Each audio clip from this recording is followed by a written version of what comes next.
Good afternoon, everyone. I hope you all are having a most blessed day. It's time for your daily Bible verse. And today, we're going to read Proverbs chapter 2, verses 3 to 5.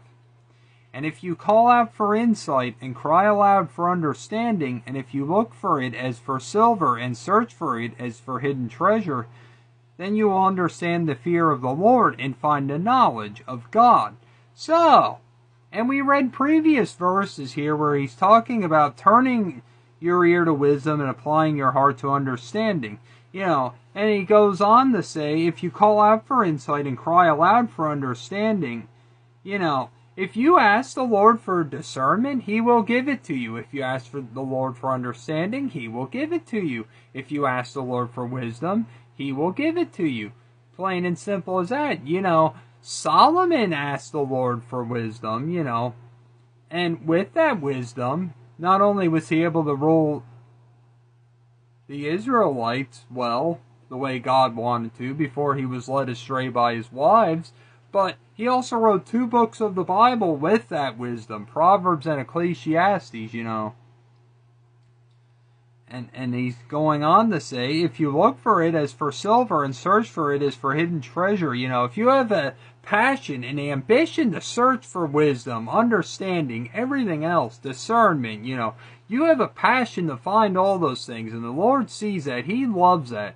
He loves when you have a passion for all that stuff, and he will bless you with it. Rest assured of that. He won't disappoint you with that.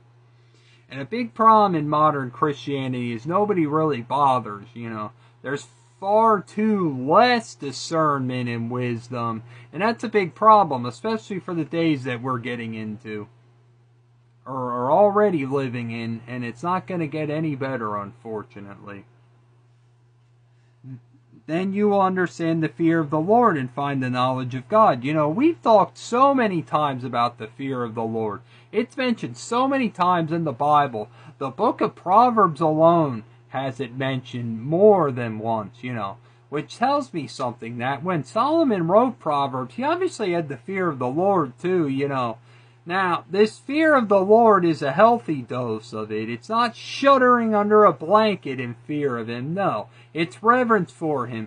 But we also need to remember that the Bible does say to fear the one that can cast your body and soul into hell. So have a healthy dose of it for the Lord.